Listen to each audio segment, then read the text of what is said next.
Recently, I was talking to one of my clients and they have asked this simple question. So, man, where would we buy our first commercial property? So, in this video, I am going to actually explain how I explained to them about where would they buy their commercial property and how we guided them. So, hopefully, you will get some ideas about yours as well. So, if you want to know, then stick around.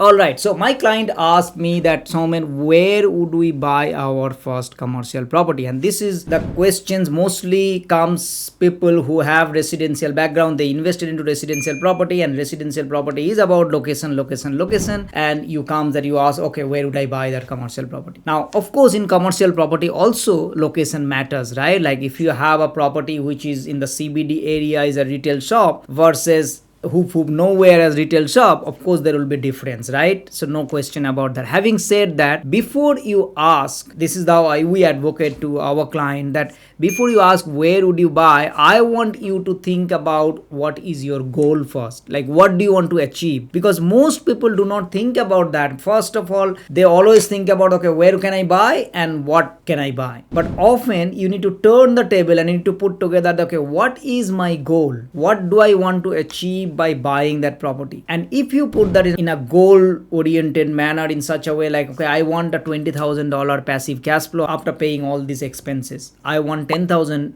passive cash flow. I want 100,000 passive cash flow. And this is the reason I am buying it. So having that the goal oriented is the first question that I want you to ask. So what would you do is that, okay, my long-term goal, let's say a $200,000 passive cash flow after all the expenses. Then that 200,000, then how can I get 100,000? How can I get 50,000? How can I get 25,000? So you can break it down and you can put together. So before you ask this question of what property can I buy or where can I buy, ask yourself what is your goal. And once you define that goal, and then based on that goal, then we'll be able to tell. And that's how we actually advocated. In this case, the client said, oh, we want $100,000 passive cash flow. That's fine, because 100,000 is a good goal and 100,000 passive cash flow is something that they wanted to achieve. So my next question was that, okay, in order to achieve 100,000, a simple rule of thumb is, as long as you have about $1 million to 1.2 million equity, perhaps you can buy these two to get this 100,000 passive cash flow. How did you do that? We said that, okay, in this client particularly, they had way more than 1.2 million equity in their other properties in the portfolio. So they have about $2.5 million. So what we narrowed down like this, we said, okay, buy one commercial property, which is like, let's say between 1 million to 1.5 million. And that is going to give you 100,000 to 120,000 net return. Net return means like after mortgages, like you need to pay mortgages, of course, depends on the how much loan that you are borrowing. So that one property itself, after the mortgage payment, you can have about 30,000 passive cash flow. And then we just did that same thing and put another one and make it another 30,000. So now these two from day one is giving you 60,000 passive cash flow. Now once it gives you 60,000 passive cash flow, as you know, in commercial property it goes up, the rent goes up every year 3 to 4%. That means that 60,000 will have a chance, and this is again we are talking about a hypothetical, we haven't bought that property yet, just to explain this, that 60,000 will become 65,000, then 70,000. All of a sudden in 5 to 6 years time, those two properties will become 100,000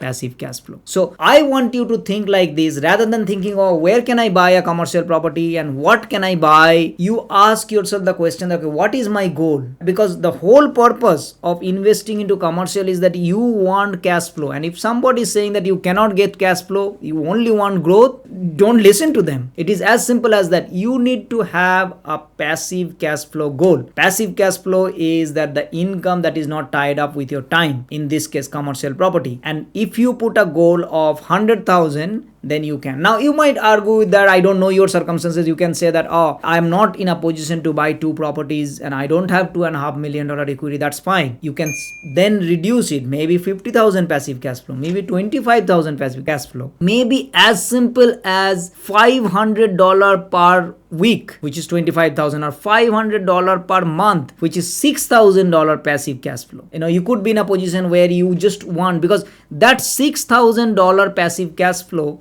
itself is going to take you to a position that you start believing that yes, it works, it happens. Because most people invest into residential properties, most people are different asset class where they do not make money, they lose money. So this is going to be a foreign concept. If you are in the boat of always losing money, it is a foreign concept for you now. Once you start getting even $500 per month, you start believing it, and then you start acting, then you will learn more, then you will do these things, and all of a sudden you will see the next property that will be buying is giving you that 500 becomes $1,000, then $2,000, then $5,000, and then one day it is going to be, let's say, 200,000 passive cash flow. This is the question. So turn the table, make sure that you ask that the number first, then what you want to buy, how you can achieve, not like what can I buy and where can I buy. I hope this gives you a clarity about how we actually advocate to people to buy commercial property. If you are in this boat, by all means go to our website www.mlina.com.au, book a free consultation. By all means, that you will learn a lot and you will for sure get, it's free, you do not have to pay anything. Check your circumstances. Our team is going to help you and understand your circumstances and will be able to guide you that what you can do, and then of course after that you can think and do it. Thank you so much. I'll see you next time. Bye bye.